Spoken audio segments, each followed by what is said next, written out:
మంచిగా ఉన్నాడు, లేకపోతే మేము చచ్చిపోతాడేమో అని మేము బాధలో ఉన్నాము. అందరికీ ప్రైజ్ లార్డ్. నా కొడుకుకి దురాత్మ శక్తి నుంచి ఎంతో బాధపడ్డాడు. మేము ఈ నుంచి బీదర్కి వెళ్ళినాము. బీదర్లో పోయి దురాత్మ శక్తి నుంచి పాస్టర్ ద్వారా ప్రే చేసుకోము, మేము ఇడిపించుకున్నామని సాక్ష్యం చెప్పడానికి వచ్చినాము మేము ఈరోజు. చూడండి, ఇప్పుడు వాళ్ళ మమ్మీ ఒక్కతే తీసుకొని వచ్చింది, అది కూడా తనే నడిచాడు. అవునా కదా? చక్కగా వాళ్ళ వెనకాల వాళ్ళ మమ్మీ వచ్చారు, నిలబడ్డాడు. బీదర్ మీటింగ్స్లో లాస్ట్ రోజు ముగింపు సభ లైవ్లో చూస్తే ఈ కుమార్ని ఎలా తెలుసా, చాలా భయంకరమైన బలము, ఆ టైంలో అంత బలం ఉంటుందండి. చాలా ఈవిల్ స్పిరిట్ అటాక్తో హైదరాబాద్ నుంచి లైవ్ చూశారంట. బీదర్లో జరుగుతున్న మీటింగ్స్ గురించి తెలుసుకున్నారు వాళ్ళు.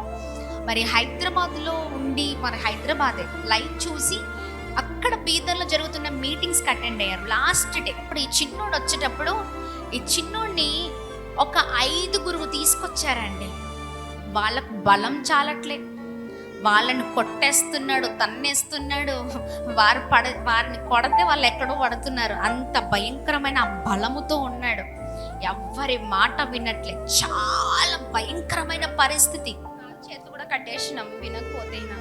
వారు తీసుకొచ్చిన తర్వాత దైవ సేవకులు మరి బీదర్లో జరుగుతున్న ఆరాధనలో కుమారుడి పైన చేతులుంచి ప్రార్థన చేశారండి. హల్లెలూయా, హల్లెలూయా.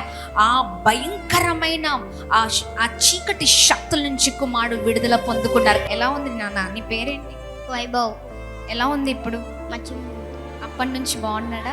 బాగుంది, దేవుడి దయ వల్ల మంచిగా ఉన్నాడు, లేకపోతే మేము చచ్చిపోతాడేమో అని మేము బాధలో ఉన్నాము. మీ దేవుడు ఏం చేయడని కూడా అన్నారు. మీరు ఎక్కడైనా చూపించుకోండి మీ కొడుకు కంటే, నా దేవుడు సజీవుడు, నా కొడుకుకి ఇదే దేవుడు బాగు చేస్తాడని నేను నమ్మకంతో ఆ రోజు వెళ్ళిపోయినా. నా సాక్ష్యం దేవుడు దీవించిండు కాక. చక్కని విడుదలనిచ్చిన యేసేకే మహిమ. చెప్పు. విడుదల ఇచ్చినాక ఏసేకు మహిమ.